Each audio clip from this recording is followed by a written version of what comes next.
해발 8,300m 높이에서 침낭도 없이 밤을 보내는 걸 상상해 보세요. 세상에서 가장 높은 커플로 불리던 모리스와 릴리안 바랄 부부에게 이건 운 나쁜 사고가 아니었습니다. 바로 전략의 일부였죠. 1986년 여름 무자비한 K2에서 그들은 속도와 경량화의 모든 걸 걸고 데스존에 도전했습니다. 그런데 왜 세계 최고의 산악인들은 생존의 가장 중요한 규칙을 어기면서까지 스스로에게 사형 선고를 내린 걸까요? 이것은 광기 어린 용기가 얼어붙은 영혼과 충돌하는 이야기입니다. 그해 여름, 지구상 최고의 산악인 13명이 집으로 돌아오지 못했습니다. 때는 1986년, 야생의 산 K2는 더 이상 실수를 용납하지 않았습니다. 이제 우리는 세계에서 두 번째로 높은 본구리 그 산기슭의 베이스 캠프로 이동합니다. 이곳은 기묘한 활기로 가득합니다. 텐트들이 빽빽하게 들어서 있고 수십 개의 언어가 뒤섞여 들려옵니다. 공기는 야망과 아드레날린으로 뜨겁습니다. 이토록 거친 돌과 얼음의 피라미드가 이렇게 많은 손님을 맞이한 적은 없었죠. 하지만 이 화려한 소란 뒤에는 어두운 통계가 숨어 있습니다. 이 시즌은 훗날 스포츠의 승리가 아닌 검은 여름으로 역사에 기록됩니다. 그 모든 관심의 중심에 두 사람이 있습니다.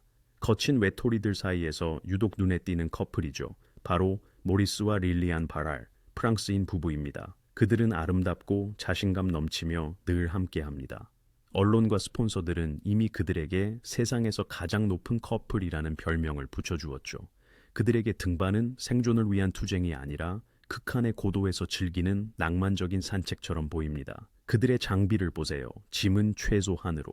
거추장스러운 산소통 같은 건 없습니다. 그들은 알파인 스타일을 신봉합니다. 빠르고 가볍게, 오직 자신의 폐와 속도에만 의지한다는 대담한 철학이죠.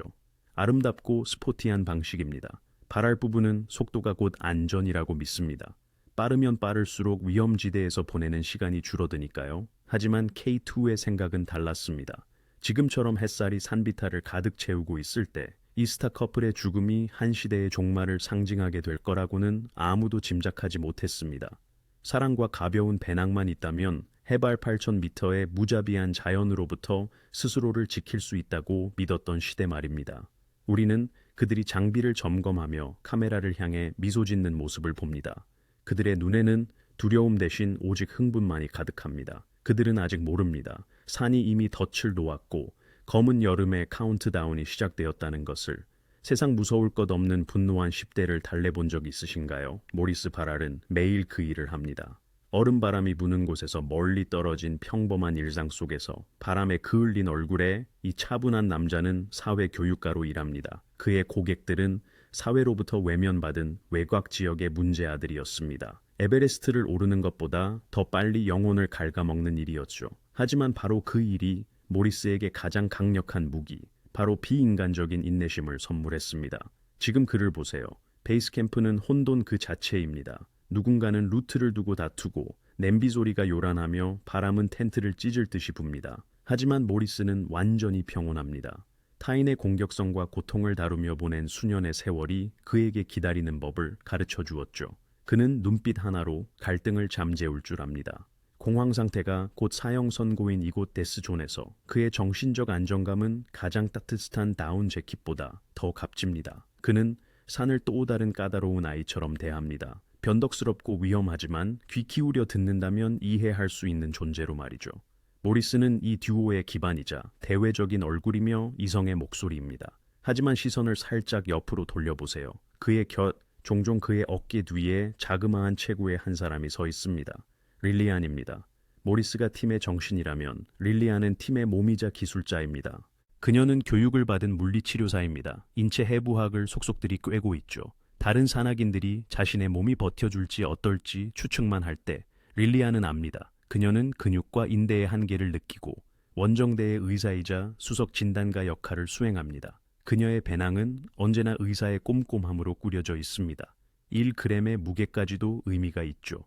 언론과 스폰서들에게 릴리안은 종종 카리스마 넘치는 남편의 그늘에 가려져 있습니다. 기자들은 모리스와 인터뷰하기를 좋아합니다. 그는 철학적이고 산에 대해 아름답게 이야기하죠. 그동안 릴리안은 말없이 장비를 점검합니다. 하지만 이건 사람을 속이는 겸손함입니다. 이 연약해 보이는 여성의 내면에는 빙하를 녹일 만큼 뜨거운 야망이 불타고 있습니다. 그녀는 그저 남편을 따라온 게 아닙니다. 릴리안에게는 자신만의 확고한 목표가 있습니다. 그녀는 경쟁자들이 아직 발을 딛지 못한 정상에 오르는 최초의 여성이 되겠다는 생각에 사로잡혀 있습니다. 여성 등반이 보조적인 분야가 아니라는 것을 세상에 증명하고 싶어 하죠. 그녀의 열정은 이 듀오를 움직이는 연료입니다. 모리스가 안정감을 주면 릴리안이 속도를 냅니다. 사회복지사의 인내심과 의료인의 정확성, 그리고 기록에 대한 갈증이 곱해진 완벽한 공생관계. 그들은 마치 극한의 조건에서 생존하기 위해 특별히 만들어진 하나의 완전체, 그 두 조각처럼 무적처럼 보입니다. 심리적인 준비부터 신체적인 상태까지 모든 것을 다 대비한 것 같습니다. 세상을 함께 정복하고 싶은 그 사람이 처음에는 당신을 자기 팀에 받아주기조차 거부할 수도 있습니다. 1973년 그들의 이야기는 바로 그렇게 시작됩니다. 우리는 13년 전 페루 안데스 산맥의 거친 풍경으로 돌아갑니다. 이곳에서 모리스 바랄은 논쟁의 여지가 없는 권위자이자 진지한 원정대장이었습니다. 그는 젊은 릴리안 봉탕을 보며 정상 돌격 파트너가 아닌 다른 모든 것을 떠올렸습니다. 그에게 그녀는 관광객일 뿐이었죠. 모리스는 냉정한 판결을 내립니다. 당신은 우리와 함께 가지만 트레킹만 할 겁니다. 어려운 등반은 안 돼요. 그는 지도 위에 그녀를 위한 안전한 선을 긋고 진짜 산은 주요 멤버들을 위해 남겨둡니다. 원정대의 여성은 보호해야 할 짐으로 여겨지던 그 시절의 전형적인 남성적 자신감이었죠. 하지만 릴리안은 논쟁하지 않습니다. 그저 배낭을 메고 루트에 나설 뿐입니다. 그리고 바로 여기서 모리스의 고정관념을 깨는 일이 벌어집니다. 남자들이 가파른 오르막에서 희박한 공기와 싸우며 거친 숨을 몰아쉴 때 릴리안은 꾸준히 걷습니다. 한 걸음도 뒤처지지 않죠. 다른 사람들이 휴식을 요구하는 지점에서 그녀는 지도를 확인합니다. 그녀의 지구력은 경이로운 수준이었고 장비를 다루는 기술은 흠잡을 데가 없었습니다. 옆에서 그녀를 지켜보던 모리스는 놀라움과 함께 깨닫습니다. 이 여자는 보호가 필요 없다는 것을. 어느 순간 그는 그녀가 자기 그룹의 많은 남자들보다 더 강하다는 것을 인정하게 됩니다.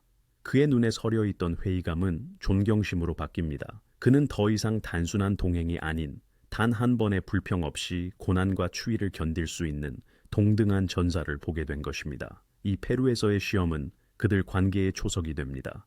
4년 후인 1977년 그들은 공식적으로 부부가 됩니다. 하지만 이건 평범한 결혼이 아니었습니다. 프랑쿠르빌의 조용한 동네에 있는 그들의 집은 순식간에 평범한 안락함을 잃어버립니다. 푹신한 소파와 창가의 꽃들은 잊으세요. 그들의 보금자리는 진짜 훈련 캠프로 변합니다. 벽에는 히말라야와 카라코람의 지형도가 걸리고 구석에는 로프 다발과 카라비너, 아이스 X가 쌓입니다. 부엌은 미래의 원정을 위한 칼로리 계산 실험실이 되고 거실은 작전 본부가 되죠. 바랄 부부의 삶은 이제 오직 산이라는 하나의 목표에 완전히 종속됩니다. 매일이 또 다른 기록을 위한 준비인, 끊임없는 비상 대기 상태로 살아갑니다.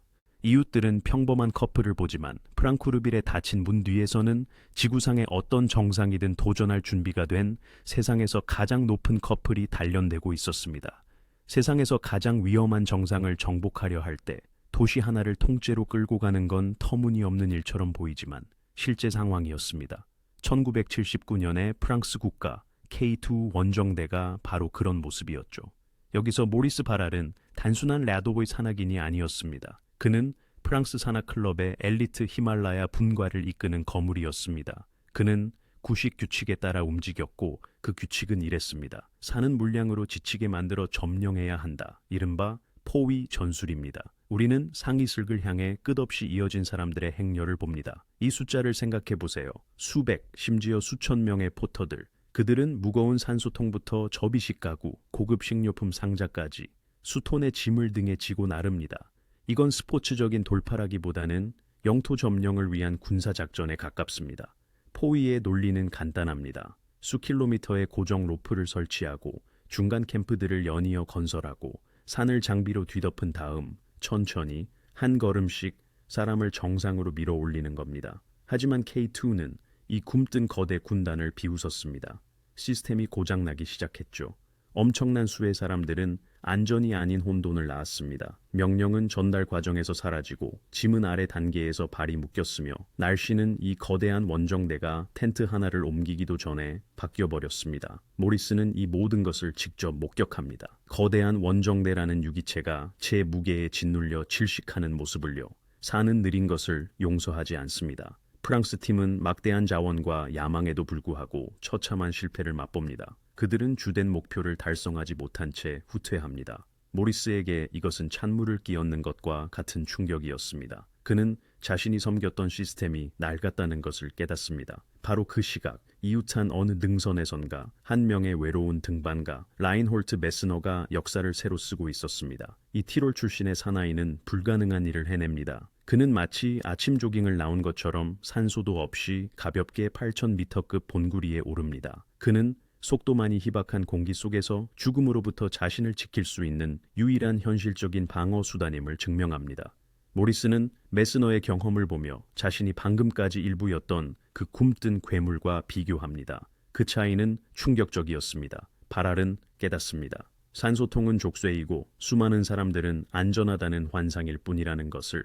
그의 의식 속에서 급진적인 전환이 일어납니다. 그는 다시는 거대한 기계의 톱니바퀴가 되지 않겠다라고 결심합니다. 이제부터 그의 길은 알파인 스타일입니다. 오직 소규모 그룹, 오직 자신과 자기 자신처럼 믿을 수 있는 사람들뿐. 그는 순수한 속도와 자유를 위해 모든 불필요한 것을 잘라낼 준비가 된 다른 사람이 되어 프랑스로 돌아옵니다.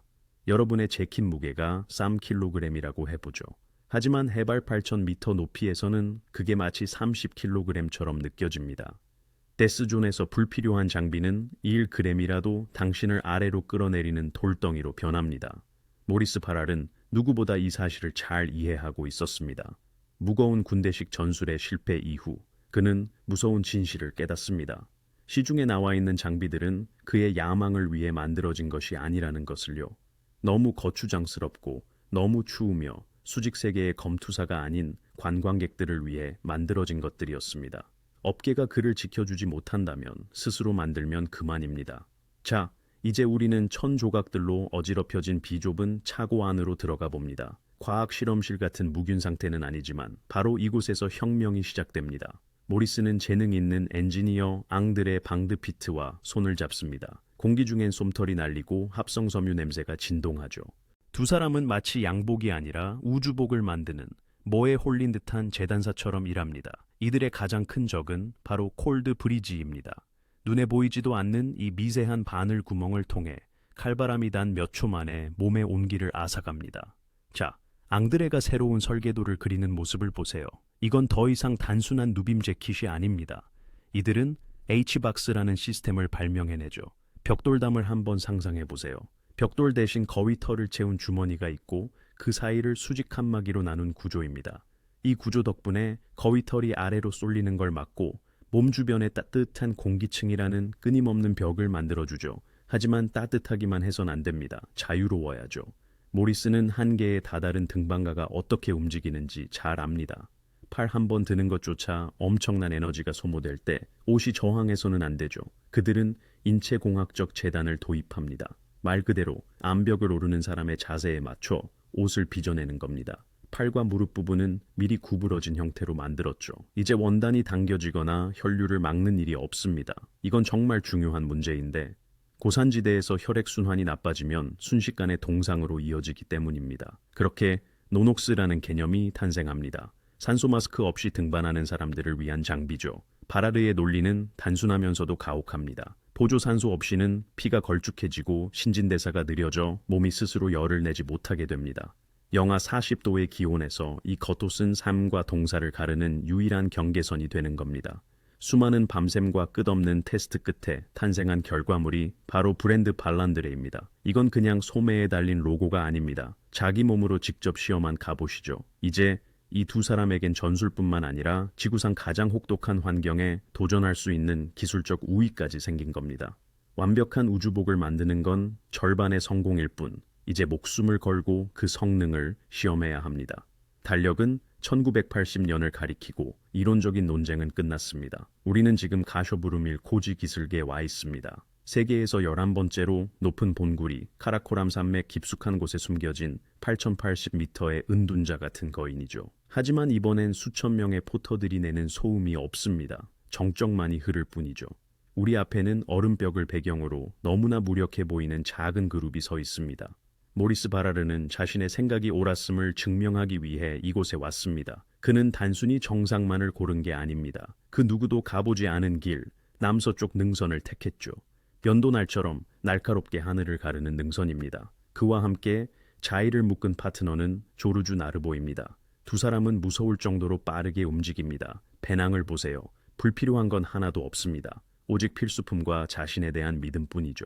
이건 정상 공격이라기보다 외과 수술에 가깝습니다. 거추장스러운 캠프를 설치하지 않고 그저 위로 오르다가 어둠이 내리는 곳에서 밤을 보냅니다. 이것이 바로 그 유명한 알파인 스타일의 실제 모습입니다.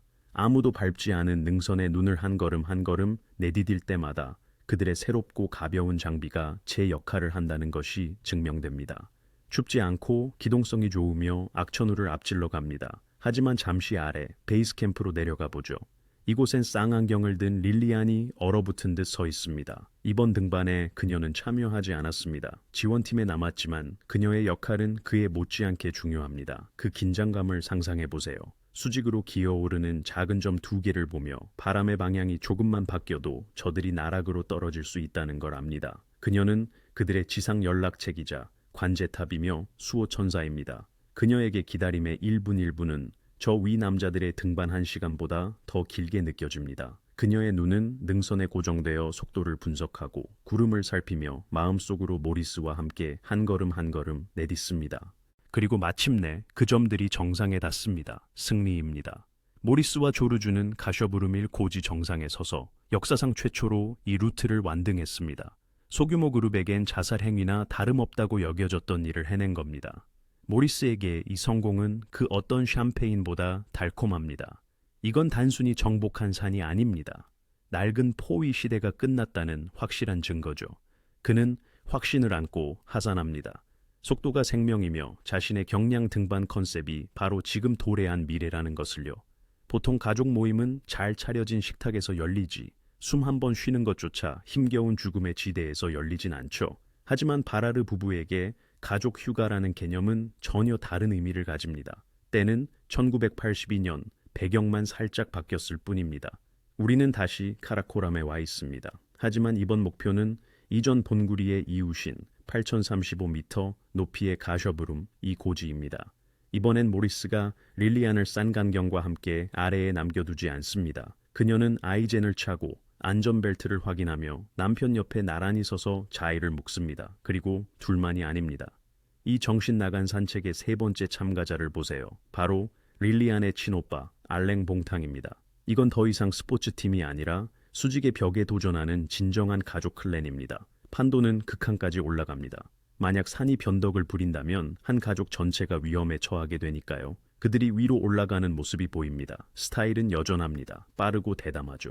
얼굴을 가리는 산소 마스크는 없습니다. 진공 상태나 다름없는 희박한 공기를 마시지만 그들의 속도는 놀랍습니다. 많은 이들이 유명한 남편의 그림자일 뿐이라고 여겼던 릴리안이 등반 루트에서 무서울 정도의 효율성을 보여줍니다. 그녀는 도움을 청하지 않고 자신의 짐을 지며 남자들과 동등하게 결정을 내립니다. 이 순간 그녀는 고산에서의 약한 성이라는 고정관념을 깨부수고 있습니다. 오빠와 여동생, 남편과 아내, 그들의 자일 파트너십은 잘 조율된 하나의 기계처럼 작동합니다. 밧줄의 강도보다 신뢰가 더 중요한 곳이죠. 그리고 진실의 순간이 찾아옵니다. 세 사람이 정상에 섭니다. 주위에는 하늘과 다른 8000m급 본구리들의 꼭대기뿐입니다. 완벽한 성공이죠. 그들은 승리자가 되어 하산하고 여기서 새로운 힘이 게임에 뛰어듭니다. 바로 언론입니다. 기자들은 이 이야기에 즉각 매료됩니다. 반짝이는 설산을 배경으로 한 아름답고 미소 띈 부부의 사진이 신문과 잡지의 지면을 장식합니다.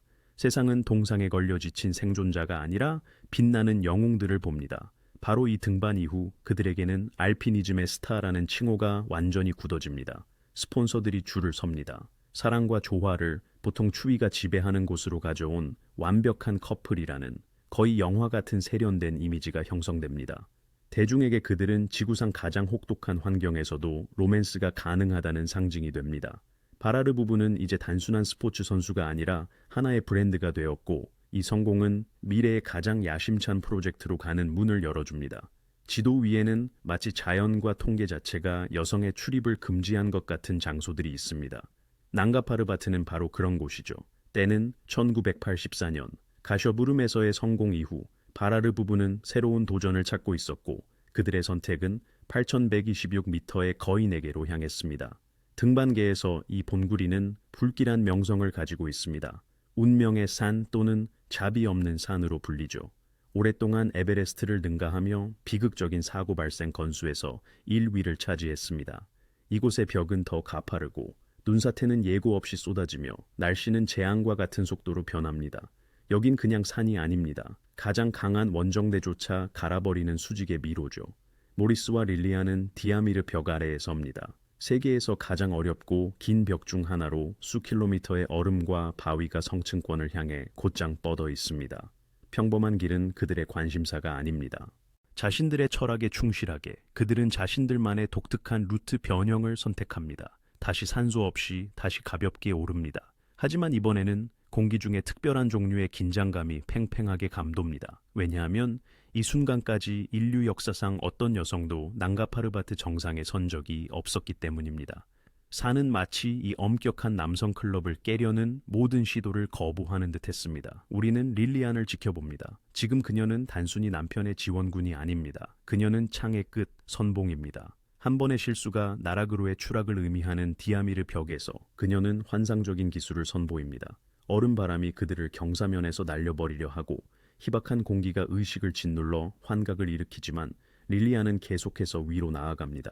그녀는 실시간으로 역사를 새로 쓰고 있습니다. 거대한 벽을 배경으로 한 그녀의 작은 모습은 생존의 모든 논리에 대한 도전처럼 보입니다. 그리고 마침내 마지막 몇 미터, 릴리안 바라르가 마지막 한 걸음을 내디디고 정상에 우뚝 섭니다. 위대한 승리입니다. 그녀는 최초입니다. 낭가파르바트의 높이에서 세상을 내려다보고 그 이야기를 하기 위해 돌아온 최초의 여성이죠. 이 순간이 모든 것을 바꿉니다. 이전까지 회의론자들이 그녀의 성공이 남편 덕분이라고 수군거렸을지 몰라도 이제 그 말들은 영원히 사라집니다. 릴리안은 성별에 관계없이 지구상 가장 강한 등반가들과 어깨를 나란히 하게 됩니다. 그녀는 자신의 인내력이 무한하다는 것을 증명했습니다. 베이스 캠프로 하산한 후 그녀의 눈에는 새롭고 강철 같은 자신감이 읽힙니다. 이제 그녀는 불가능한 높이란 없다는 것을 압니다. 스스로의 힘을 깨닫는 이 느낌은 어떤 와인보다도 취하게 만듭니다. 릴리안과 모리스는 최상의 컨디션임을 느끼고 마침내 고산에서의 생존 코드를 완전히 해독했다고 생각하게 됩니다. 30m, 정상까지 불과 30m가 남았지만 이 거리는 프랑스에서 히말라야까지의 거리보다 더 길게 느껴집니다. 1986년 봄, 주요 사건이 일어나기 불과 몇 달 전입니다. 배경이 바뀝니다. 이번엔 검은 거인, 세계에서 5번째로 높은 산 마칼루입니다. 모리스와 릴리아는 말 그대로 승리의 문턱에 서 있습니다. 정상이 너무 가까워서 손을 뻗으면 닿을 것 같고 눈 뭉치를 던질 수도 있을 것 같습니다. 하지만 바로 그 순간 자연은 이곳의 진짜 주인이 누구인지를 보여주기로 결심합니다. 능선 위로 끔찍한 허리케인이 몰아칩니다. 바람이 어찌나 강한지 단순히 사람을 넘어뜨리는 수준이 아니라 숨을 쉴 수 없게 만듭니다. 아무리 강한 의지로도 뚫을 수 없는 보이지 않는 벽이죠. 상황은 마치 저울과 같습니다. 한쪽 접시에는 수년간의 준비, 야망, 그리고 그토록 염원하던 30m가 놓여 있습니다. 다른 쪽 접시에는 저천증이나 추락으로 인한 즉각적인 죽음이 있죠. 모리스는 유일하게 올바르지만 너무나 고통스러운 결정을 내립니다. 바로 눈앞에 정상을 두고 돌아섭니다. 이 결정은 어쩌면 정상에 오르는 것보다 훨씬 더 큰 용기를 필요로 하는 일이었을 겁니다. 하지만 이 하산은 그들의 정신에 깊은 상처를 남깁니다. 바로 미완성 과제의 효과라고 불리는 현상이죠.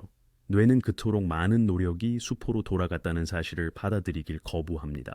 집으로 돌아가 휴식을 취하고 회복하는 대신 그들은 치명적인 실수를 저지릅니다. 곧바로 K2로 목표를 바꿔버린 거죠. 하지만 그들의 신체 상태를 한번 보시죠. 인간의 몸은 기름만 갈아 끼우면 되는 기계가 아니니까요. 한 시즌에 8,000m급 본구리 2개를 오르는 건 상상을 초월하는 부담입니다. 마칼로 등반 시도만으로도 이미 그들의 에너지는 바닥난 상태였습니다. 근육은 녹초가 됐고 고지대에 오래 머무른 탓에 피는 끈적해졌으며 신경은 금방이라도 끊어질 듯 팽팽해졌죠. 그들은 최상의 컨디션을 갖춘 운동선수가 아니라 필사적으로 서력을 원하는 사람들의 모습으로 파키스탄으로 향합니다. 이제 K2는 그들에게 단순한 스포츠 과제가 아니었습니다. 그것은 미련을 떨쳐내고 마칼루에서의 실패가 우연이었음을 스스로와 세상에 증명하기 위한 수단이 된 겁니다.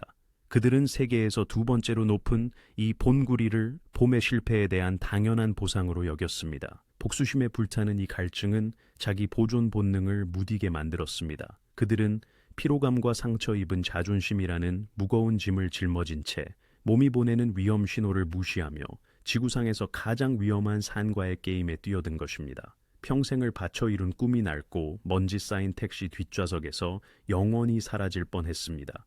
그들의 K2 원정은 빙의 첫 발을 내디뎠을 때가 아니라 바로 이 순간부터 시작됩니다. 우리는 지금 라왈핀디에 와 있습니다. 때는 1986년 6월. 숨막히는 더위 속에서 도시는 소음과 경적, 기름 냄새로 가득합니다. 바로 이곳에서 독특한 프랑스-폴란드 연합팀이 결성됩니다. 이 멤버들을 보시죠. 우리의 주인공인 모리스와 릴리안 외에 저널리스트이자 실력 있는 산악인인 미셸 파르망티에가 합류합니다. 그리고 네 번째 멤버는 폴란드 산악계의 철의 여인, 전설적인 반다 루트키에비치입니다. 그야말로 드림팀, 각 분야 최고 스타들로 구성된 세계 올스타 팀이었죠.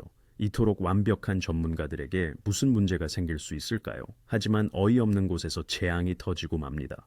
얼음 같은 침착함과 꼼꼼함으로 유명했던 바로 그 남자 모리스 바라르가 택시에서 내리면서 가방을 깜빡한 겁니다. 그 가방 안에는 단순한 개인 소지품만 들어있던 게 아니었습니다. 원정대 예산 전부가 들어있었죠. 현금 다발, 등반 허가증, 여권, 항공권까지. 원정대의 모든 행정, 모든 계획, 팀의 미래 전체가 낡은 가방 하나에 담겨 아시아 대도시의 미로 속으로 사라져버린 겁니다. 몇 시간 동안 팀은 충격 상태에 빠집니다. 이 끈적끈적한 공포를 상상해 보십시오. 인생 최대의 모험을 눈앞에 두고 있지만 아무것도 할 수 없는 무력한 상태.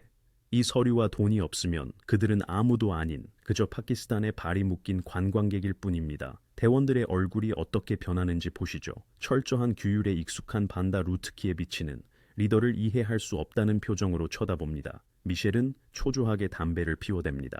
릴리안은 애써 태연한 척하지만 긴장감에 숨이 막힐 지경입니다. 물론 운명은 그들에게 두 번째 기회를 줍니다. 100만 분의 1의 확률로 일어나는 기적처럼 가방을 되찾게 되죠. 돈과 서류는 모두 무사했습니다. 한숨 돌릴 수 있었죠. 하지만 앙금은 남았습니다. 팀의 분위기는 돌이킬 수 없이 변해버렸습니다. 이 사건은 그들 신뢰라는 기반의 첫 번째 균열이 생긴 순간이었죠. 대원들은 말없이 자문합니다. 평범한 도시에서조차 리더가 이성을 잃고 통제력을 상실한다면 작은 실수의 대가가 돈이 아닌 목숨인 죽음의 지대에서는 과연 어떻게 될 것인가? 모리스의 리더십이라는 보이지 않는 끈은 한계까지 팽팽하게 당겨졌습니다. 그들은 당열과 투지 대신 의심과 숨겨진 짜증이라는 짐을 꾸려 베이스 캠프로 향합니다. 원정은 재정적으로는 구조되었지만 심리적으로는 산을 보기도 전에 이미 삐걱거리기 시작한 거죠. 나일론으로 된 새장 안에 갇혔는데 얼굴에서 불과 몇 센티미터 밖에서 화물 열차가 굉음을 내며 지나가는 느낌이랄까요.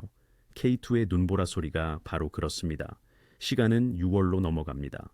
라왈핀디에서 싹 텄던 의심의 그림자는 혹독한 노동 앞에서 잠시 물러납니다. 팀은 비교적 안락한 베이스 캠프를 떠나 등반을 시작합니다. 그들의 원칙을 기억하시나요? 고소포터는 쓰지 않는다. 인터뷰에서는 고결하게 들릴지 몰라도 이곳 얼음 위에서는 고된 노역을 의미합니다. 모리스, 릴리안, 반다, 미셸은 짐꾼이 됩니다. 텐트, 버너, 식량, 로프를 직접 짊어지고 오릅니다. 한 걸음 한 걸음이 배낭 무게만큼 가중된 중력과의 싸움입니다. 그들은 자기 자신과 장비를 해발 7,000m까지 옮기는 데만 엄청난 에너지를 소모합니다. 그리고 바로 그때 산이 덫에 아가리를 닫습니다. 하늘이 어두워지고 기압이 곤두박질 치더니 눈보라가 몰아치기 시작합니다. 이건 그냥 눈이 내리는 수준이 아닙니다. 세상을 통째로 지워버리는 하얀 장벽이죠. 그들은 해발 7,000m에 고립됩니다. 평범한 일상에서 아흐레는 짧은 휴가일 수 있습니다. 하지만 공기가 희박한 이곳에서 아흐레 동안의 고립은 서서히 집행되는 사형 선고나 다름없습니다. 처음에는 잠시 쉬어갈 기회처럼 느껴졌을지도 모릅니다. 하지만 그건 환상입니다. 이 고도에서 인체는 회복되지 않습니다. 침낭에 누워 숨만 쉬고 있어도 몸은 극도로 부족한 산소를 얻기 위해 과부하 상태로 작동합니다. 눈에 보이지 않지만 몸이 자기 자신을 갉아먹기 시작하는 끔찍한 과정이 시작된 겁니다. 그토록 오랫동안 단련했던 근육이 생명 유지를 위한 연료로 타들어가기 시작한 거죠. 텐트 안의 분위기는 점점 더 날카로워집니다. 강한 개성을 가진 네 사람이 허리도 제대로 펼 수 없는 좁은 공간에 갇혔습니다. 밖에서는 생각을 마비시킬 듯한 바람이 울부짖고 안에서는 불안감이 자라납니다.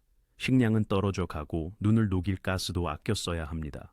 결정적인 등반을 앞두고 힘을 비축하기는커녕 그들은 시간당으로 쇠약해져 갑니다.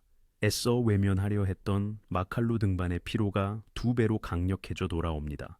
마침내 바람이 잦아들고 다시 햇살이 비쳤을 때 텐트에서 기어나온 그들은 재충전된 운동선수가 아니라 고도에 시달린 포로의 모습이었습니다. 눈보라는 그들에게서 시간만 훔쳐간 게 아니었습니다. 신체적인 예비력까지 앗아갔습니다. 이제 그들은 선택의 기로에 섭니다. 고소 적응을 포기하고 하산할 것인가, 아니면 남은 연료를 쥐어짜 정상으로 향할 것인가.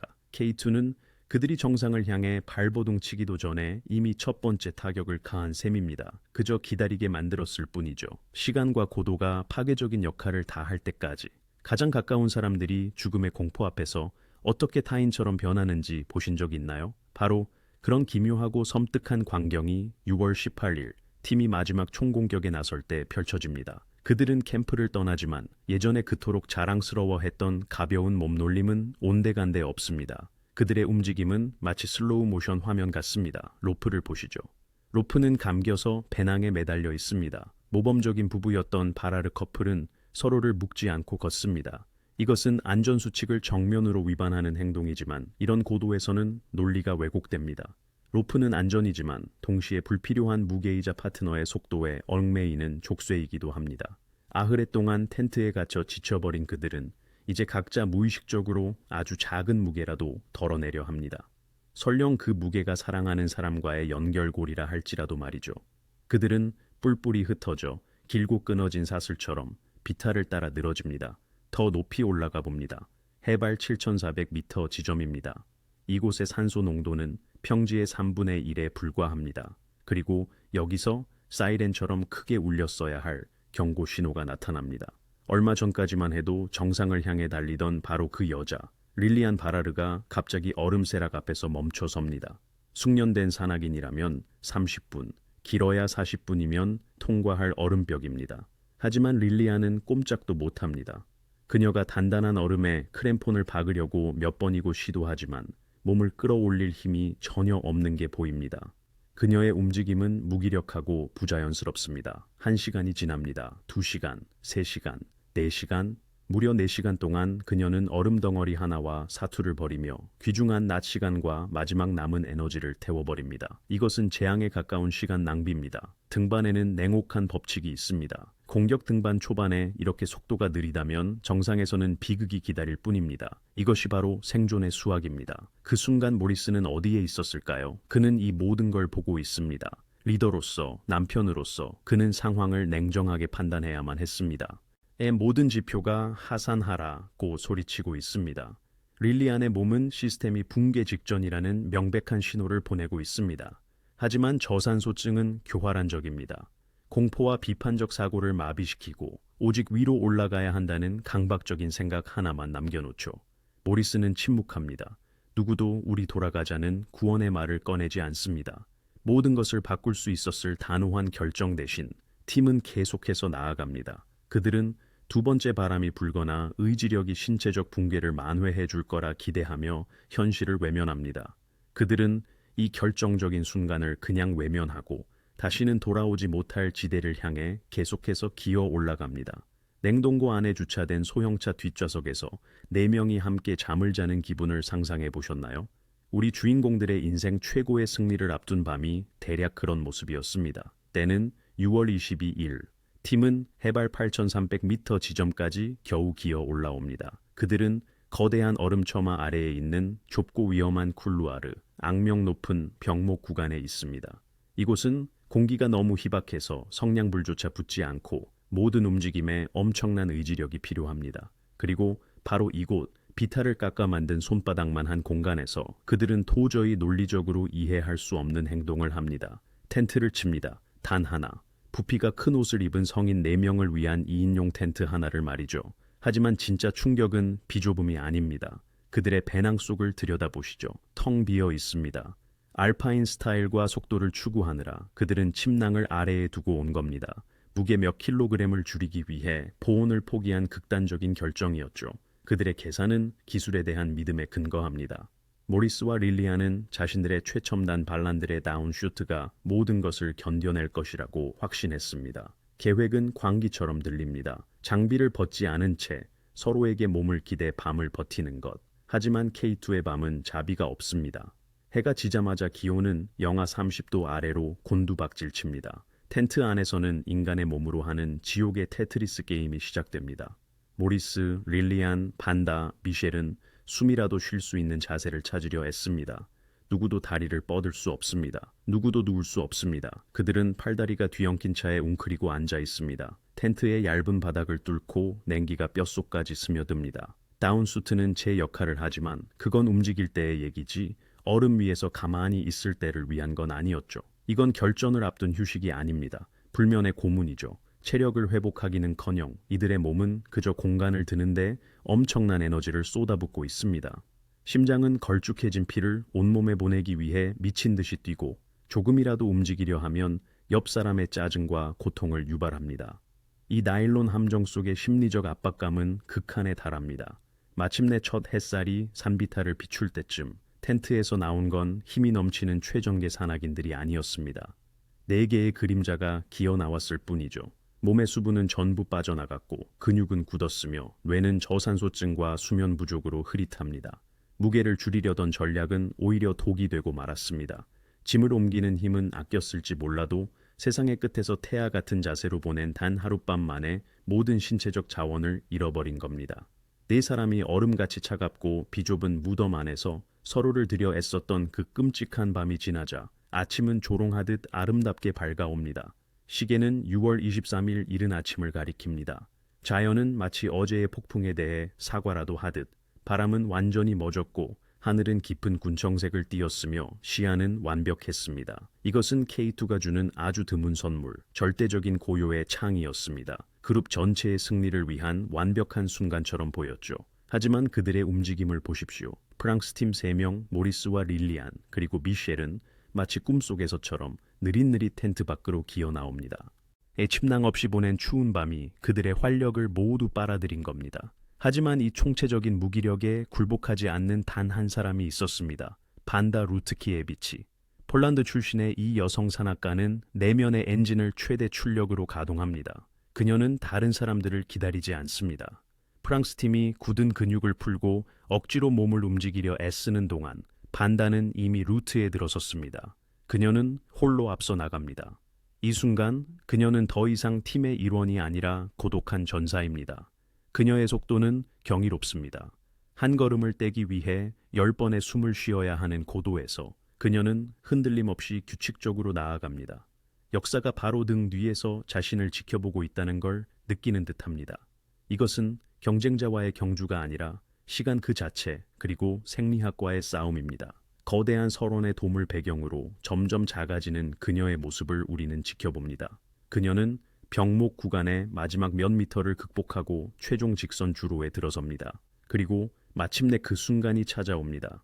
오전 10시 15분에서 11시 사이 반다 루트키에비치는 마지막 한 걸음을 내디딘 후 오직 우주만이 더 높을 뿐인 그곳에 멈춰 섭니다. 그녀는 K2 정상에 서 있습니다. 이 사건의 의미를 한번 생각해 보십시오. 이 순간까지 세계 제2위봉은 오직 남성만의 영역이었습니다. 반다가 그 장벽을 허문 것입니다. 그녀는 인류 역사상 최초로 산 중의 산을 정복한 여성이 됩니다. 그녀는 그곳의 완전한 고독 속에서 햇살을 받으며 서 있습니다. 약한 성별이라는 말이 그저 멍청한 고정관념임을 모두에게 증명해낸 승리자로서 말이죠. 하지만 그녀는 다음에 무엇을 할까요? 반다는 종이 한 장과 연필을 꺼냅니다. 등정의 증거로 납작한 돌 밑에 숨겨둘 메모를 쓰기 위해서죠. 그녀는 자신의 이름을 씁니다. 그리고 바로 그때 감동적이면서도 동시에 섬뜩한 일이 벌어집니다. 자신의 이름 옆에 그녀는 릴리안 바라르의 이름을 적어 넣습니다. 릴리안은 아직 정상에 없습니다. 저 아래 어딘가에서 저산소증과 피로와 싸우고 있죠. 하지만 반다는 친구를 그만큼 믿었거나 혹은 이 영광을 너무나도 나누고 싶었던 나머지 그녀의 이름을 역사에 미리 새겨 넣은 겁니다. 그녀는 메모를 돌 밑에 숨깁니다. 기록뿐만 아니라 영원 속에 릴리안을 위한 자리를 남겨두면서요. 반다는 정상에서 약 1시간 동안 다른 사람들을 기다리지만 수평선은 깨끗합니다. 프랑스 팀은 보이지 않습니다. 더 이상 기다릴 수 없다는 것을 깨달은 그녀는 다음 드라마를 기다리는 텅 비고 고요한 정상을 뒤로 한 채 하산을 시작합니다. 제트 여객기 고도에서의 승리는 축제라기보다 숨 한 번을 위한 고통스러운 투쟁처럼 보일 때가 많습니다. 반다 루트키에비치가 하산을 시작한 지 불과 30분 후 정상으로 3명의 그림자가 더 기어오릅니다. 모리스, 릴리안, 그리고 미셸입니다. 그들이 해냈습니다. 하지만 기쁨의 포옹이나 환호성을 기대했다면 그건 착각입니다.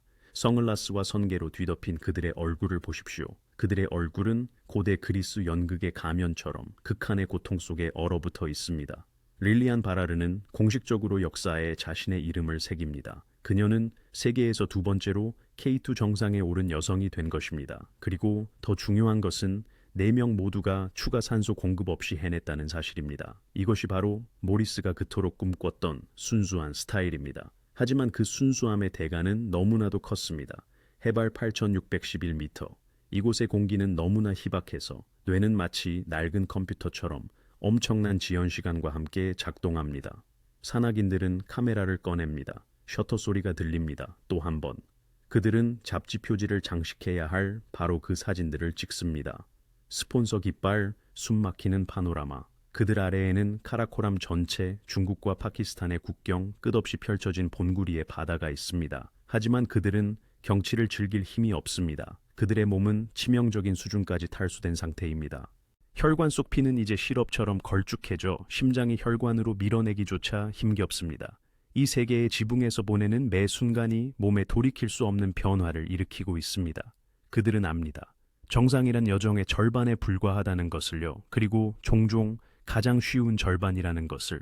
행복감은 없습니다. 그저 아래로 내려가야 한다는 멍한 인식만이 존재할 뿐입니다. 조금 전까지 온기를 주던 태양은 서쪽으로 기울기 시작하며 빛을 바꾸고 그림자를 길게 늘어뜨립니다. 신호입니다. 그룹은 몸을 돌려 해발 8,300m 지점에 바로 그 작은 텐트를 향해 하산을 시작합니다. 하산은 극한의 집중력을 요구하지만 그들의 다리는 풀렸고 균형 감각은 무뎌졌습니다. 오를 때 방해가 되던 중력은 이제 그들을 너무 빠르게 아래로 끌어당깁니다. 그들은 몽유병 환자처럼 움직이며 오직 물 한 모금과 다리를 뻗을 수 있는 가능성만을 꿈꿉니다. 그들은 데스존으로 지난밤 휴식을 허락하지 않았던 바로 그 비박지로 돌아갑니다. 그리고 그곳에서 이제는 완전한 신체적 고갈 상태로 침낭 없는 또 다른 밤이 그들을 기다리고 있습니다. 여러분은 단 한 걸음 내려갈 힘조차 없다는 이유만으로 스스로 함정에 걸어 들어간 적이 있습니까? 바로 이것이 6월 23일 저녁 그룹이 텐트로 비틀거리며 돌아왔을 때 일어난 일입니다. 그들은 돌아왔습니다. 다시 해발 8,300m 지점입니다. 최악의 상황은 끝난 것처럼 보이지만 사실 그들은 호랑이 굴로 제 발로 걸어 들어간 셈입니다. 등반에 놀리는 소리칩니다. 아래로 도망쳐. 이 고도에서의 매 순간은 당신을 죽이고 있다. 하지만 경험 많은 리더인 모리스 바라르는 구원처럼 보이지만 결국 함정이 될 결정을 내립니다. 그는 말합니다. 여기서 머문다. 그는 2번째 밤을 이곳에서 보내자고 주장합니다. 반다와 미셸을 보십시오. 그들은 반박하지 않습니다. 반대할 에너지조차 없는 겁니다. 그들의 의지는 끔찍한 피로에 마비되었고 그저 눈을 감는다는 생각만으로도 축복처럼 느껴집니다. 하지만 그 순간 텐트의 침묵을 깨는 것은 바람 소리가 아니라 무서운 소리의 부재였습니다. 가스버너가 조용합니다. 가스통이 비었습니다. 가스가 다 떨어졌습니다. 평범하게 들릴지 모르지만 해발 8,000m 고도에서 이것은 재앙입니다.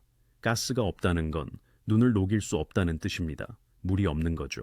그리고 데스존에서 물이 없는 인간은 몇 시간 만에 말라비틀어진 미라로 변합니다. 그들은 얼음 조각을 삼켜보지만 소용없습니다. 갈증은 고문이 됩니다. 이미 정상 공격으로 고갈된 그들의 몸은 생리적인 막다른 골목에 다다릅니다. 끔찍한 과정이 시작됩니다. 혈관 속 체액이 점성을 잃고 마치 차가운 엔진 오일처럼 끈적한 물질로 변하기 시작합니다. 심장은 이 덩어리를 혈관으로 밀어내기 위해 과부하 상태로 작동해야 합니다. 열이 손가락 끝까지 전달되지 않기 때문에 사지는 안에서부터 얼어붙습니다. 하지만 가장 위험한 일은 머릿속에서 일어납니다. 걸쭉해진 체액과 산소 부족으로 뇌가 붓기 시작합니다. 현실이 흐릿해집니다. 비판적 사고 능력은 완전히 꺼져버립니다. 그들은 침낭도 없이 서로에게 기댄 채 뼛속까지 파고드는 추위에 떨며 비좁은 공간에 앉아 있습니다. 이것은 잠이 아닙니다. 혼수 상태에 가까운 망각입니다. 그들은 아침이 오면 나아지리라 희망하지만 사실 물 없이 보낸 이 밤은 돌이킬 수 없는 파괴의 메커니즘을 작동시켰습니다. 그들의 신체는 시스템 하나하나가 멈추기 시작하고 동이 틀 무렵 그들은 더 이상 운동선수 팀이 아니라 모든 움직임이 초인적인 의지력을 요구하는 존재의 얇은 경계선 위에서 균형을 잡는 사람들로 변해 있을 겁니다.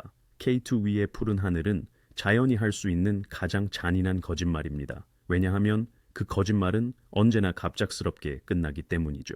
6월 24일 아침이 밝아옵니다. 안전하다는 환상은 산산조각 납니다. 밤새 잠자던 바람이 무시무시한 힘으로 깨어납니다. 하늘은 순식간에 낯빛 구름으로 뒤덮이고 산악인들이 가장 두려워하는 것, 바로 화이트아웃이 시작됩니다. 위에서는 눈이 내리고 아래에서는 눈이 날아오르며 옆에서는 눈보라가 몰아치는 상태입니다. 지평선이 사라집니다. 어디가 하늘이고 어디가 땅인지 더 이상 알 수 없습니다. 이 얼음의 혼돈 속에서 그룹은 흩어지기 시작합니다. 가장 먼저 반응한 건 미셸 파르망티에였습니다. 그의 동물적인 생존 본능이 발동한 거죠. 그는 깨닫습니다. 다른 사람들을 기다리는 것은 여기에 영원히 남게 된다는 것을. 미셸은 자신의 발자국이 지워지기 전에 아래 캠프로 가는 길을 더듬어 찾으려 하얀 안개 속으로 뛰어듭니다. 그는 앞서 나아가며 흐릿한 실루엣으로 변합니다. 그의 뒤를 이어 반다 루트키의 비치가 출발합니다. 그녀는 자신을 절벽으로 밀어내려는 돌풍과 싸우며 더 느리게 움직입니다. 하지만 어느 순간 아마도 직감에 따라 그녀는 멈춰 서서 뒤를 돌아봅니다. 반다는 그들을 봅니다. 그리고 이것이 살아있는 누군가가 모리스와 릴리안 바라르 부부를 본 마지막 순간이었습니다. 부부는 뒤처져 있습니다. 그들은 믿을 수 없을 만큼 느리게 움직입니다. 마치 보이지 않는 거미줄을 헤치고 나아가는 것처럼요. 탈수와 8,000m 이상 고도에서의 이틀밤이 그들의 움직임을 무겁고 부자연스럽게 만들었습니다. 그들은 안개 속에서 서로를 부축하며 걷지만 그들의 속도는 재앙 수준으로 떨어집니다. 그룹의 선두와 후미 사이의 거리는 매초 늘어납니다. 10m, 20m, 50m. 반다는 소리치고 기다리고 싶지만 바람은 모든 소리를 삼키고 입안을 눈으로 채웁니다. 그녀는 모리스와 릴리안의 모습이 점점 희미해지는 것을 봅니다. 처음에는 장비의 세부 사항이, 그 다음에는 몸의 윤곽이 사라집니다. 그리고 마침내 눈보라의 하얀 장막이 마치 연극의 막처럼 그들 사이로 완전히 내려앉습니다. 시각적 연결은 끊어졌습니다. 휘몰아치는 혼돈 속에서 바라르 부부는 구조로 향하는 유일한 이정표와 단절된 채 홀로 남겨집니다. 이제 그들은 베이스 캠프로 다시 내려갈 수 없게 됐죠. 그들의 등반 이야기는 눈보라 속으로 실루엣과 함께 녹아내립니다. 이런 바람 속에서 눈 위에 찍힌 발자국은 영원히 사라지기까지 정확히 10초를 버틸 뿐입니다. K2가 결정을 내리도록 허락하는 시간이 바로 그 10초인 셈인데 그 타이머는 이미 멈춰버렸습니다. 화이트하우스 속에서는 공간이라는 개념 자체가 사라집니다. 모리스와 릴리안에게 세상은 팔을 뻗으면 닿는 거리만큼으로 좁아졌죠. 앞서간 반다와 미셸의 흔적을 찾아보려 하지만 눈앞에는 그저 깨끗하고 순결한 눈밭뿐입니다. 허리케인은 거대한 지우개처럼 길을 찾을 수 있다는 희망을 지워버립니다. 이런 상황에서는 인간의 평형 감각이 미쳐버리죠. 산악인들은 이걸 탁구공 효과라고 부릅니다. 사방이 온통 흰색뿐이라 위도 아래도 수평선도 없죠. 저산소증에 중독된 뇌는 발을 어디로 디뎌야 할지, 단단한 얼음 위인지 허공인지조차 알려주지 못합니다. 바로 이 지점에서 따로 가기로 한 그들의 결정이 가진 잔인한 물리학이 작동하기 시작합니다. 더 빨리 가기 위해 풀어버렸던 바로 그 로프를 기억하시나요? 이제 그 결정은 사형 선고가 됩니다. 만약 로프로 서로 묶여 있었다면 한 명이 미끄러지더라도 다른 한 명이 추락을 막아줄 수 있었을 겁니다. 로프는 마지막 기회이자 생명을 잇는 물리적인 끈이죠. 하지만 그들은 각자 걷고 있습니다. 시야가 전혀 확보되지 않는 가팔은 지형에서 한 번의 잘못된 발걸음, 빙판 위에서 미끄러진 크램폰 하나는 걷잡을 수 없는 활강으로 이어집니다. 안전 로프를 당겨 추락을 멈춰줄 사람은 아무도 없습니다. 이것은 휘몰아치는 자연 한가운데서 느끼는 둘이 함께 있지만 철저히 혼자인 고독입니다. 우리는 추락의 순간을 직접 볼 수는 없지만 산이 사실이라는 언어로 그 이야기를 들려줍니다. 훗날 릴리안의 시신은 마지막으로 목격된 장소에서 3,000m나 아래 절벽 바로 밑 빙에서 발견됩니다. 시신의 위치는 수사관과 전문가들에게 반박할 수 없는 증거가 되죠. 이는 그들이 구조를 기다리며 경사면에 앉아 있다가 얼어 죽은 게 아니라는 뜻입니다. 피난처에서 영원한 잠에 빠진 것도 아니고요. 그들은 추락한 겁니다. 아마도 탈진한 근육이 더는 버티지 못했거나 혹은 착시를 일으키는 지형에 발을 헛디뎠을 가능성이 높습니다. 그 순간 중력은 그들의 몸을 낚아채 얼음 골짜기 아래로 내던집니다. 속도는 순식간에 붙죠. 손에 피켈도 없고 제동할 힘도 없는 상태에서 경사면에 매달릴 기회는 거의 없습니다. 비극은 순식간에 아마 비명조차 없이 일어났을 겁니다. 비명을 질렀다 해도 어차피 바람소리에 묻혔을 테니까요. 그들의 화려한 경력과 사랑 이야기는 눈사태나 낙석 때문이 아니라 방향 감각을 잃고 속도를 위해 포기했던 바로 그 연결의 끈이 없었기 때문에 끝이 났습니다. 산에서 살아남는 것은 때로 그곳에 영원히 남는 것보다 더 힘든 일입니다. 친구의 죽음을 안고 내려와야 하니까요. 반다 루트키에비치와 미셸 파르망티에는 이 죽음의 룰렛에서 살아남습니다. 그들은 동상에 걸리고 한계까지 쇠약해진 채 얼굴과 손가락이 검게 변한 모습으로 아래쪽 캠프에 도착합니다. 그들의 육체적 상처는 아물겠지만 눈에는 그 폭풍의 그림자가 영원히 새겨졌습니다. 그들은 세상에서 가장 높은 커플의 마지막 몇 시간을 지켜본 유일한 증인입니다. 그들의 이야기는 짧고 비극적이죠. 안개, 바람, 그리고 공허함. 산은 자신이 데려간 사람들을 쉽게 돌려주지 않습니다. 길고 고통스러운 침묵의 3주가 흐릅니다. 폭풍이 완전히 잦아들고 나서야 오스트리아 원정대가 남벽 바로 아래에서 밝은 점 하나를 발견합니다. 릴리안이었습니다. 중력은 무자비했죠. 전문가들은 최대 높이에서 추락했으며 생존 가능성은 전혀 없었다고 확인했습니다. 그녀는 길키 메모리얼로 알려진 곳 K2에 도전했다가 패배한 이들의 마지막 안식처가 된 바위 고원에 묻힙니다. 이제 그녀의 이름은 바람에 흔들리며 소리를 내는 수십 개의 다른 이름들과 함께 양철판에 새겨져 있습니다. 그렇다면 모리스는 어떻게 됐을까요? 그의 여정은 시간 속으로 길게 이어졌습니다. 빙하는 느리게 흐르는 강과 같아서 수십 년 동안 비밀을 간직하죠. 모리스 바라르는 세상에서 꼬박 12년 동안 사라집니다. 1998년이 되어서야 빙하가 녹고 움직이면서 산은 비로소 그를 놓아줍니다. 시신은 한참 아래쪽에서 발견되었죠. 신원은 그가 차고에서 그토록 애정을 쏟으며 발명했던 바로 그 장비 덕분에 확인할 수 있었습니다. 그의 옷은 시간과 추위의 시험을 견뎌냈지만 전술은 창조주를 배신한 세민이 참으로 씁쓸한 운명의 아이러니입니다. 프랑스에서 이 스타 커플의 사망 소식은 폭탄이 터진 것과 같은 충격을 줍니다. 슬픔은 곧 날카로운 질문들로 바뀌죠. 어제까지만 해도 그들의 낭만을 찬양하던 신문들은 이제 논조를 바꿉니다. 비평가들의 목소리가 터져 나옵니다. 바라르 부부가 자신들의 이미지에 발목 잡힌 것은 아니었을까? 카메라와 스폰서에 대한 의무감 때문에 내려와야 할 때 오히려 올라가도록 강요받은 것은 아니었을까? 그들의 비극은 등반 교본에 실리는 전형적인 사례가 됩니다. 그들의 목숨을 대가로 쓰인 불문율이 생겨났죠. 데스존에서 두 번째 밤을 계획하지 말라. 이는 신체가 용서하지 않는 실수입니다. 하지만 이 이야기는 우리에게 슬픔만을 남기지 않았습니다. 오늘날의 산악인들을 보시죠. 많은 이들이 반란들의 로고가 박힌 다운슈트를 입고 정상을 공격합니다. 모리스가 만든 브랜드는 사라지지 않았습니다. 바라르의 공학적 사고는 그 자신을 죽음으로 몰고 간 바로 그 환경 속에서 다른 사람들의 생명을 계속해서 구하고 있습니다. 그들이 남긴 유산은 K2R의 바람에 흔들리는 명패뿐만이 아니라 인간이 불가능의 한계를 넘어 생존할 수 있게 해주는 기술이기도 합니다. 모리스와 릴리안의 이야기는 산이 기술은 존중하지만 인간의 야망 앞에서는 결코 고개 숙이지 않는다는 사실을 영원히 상기시켜줍니다.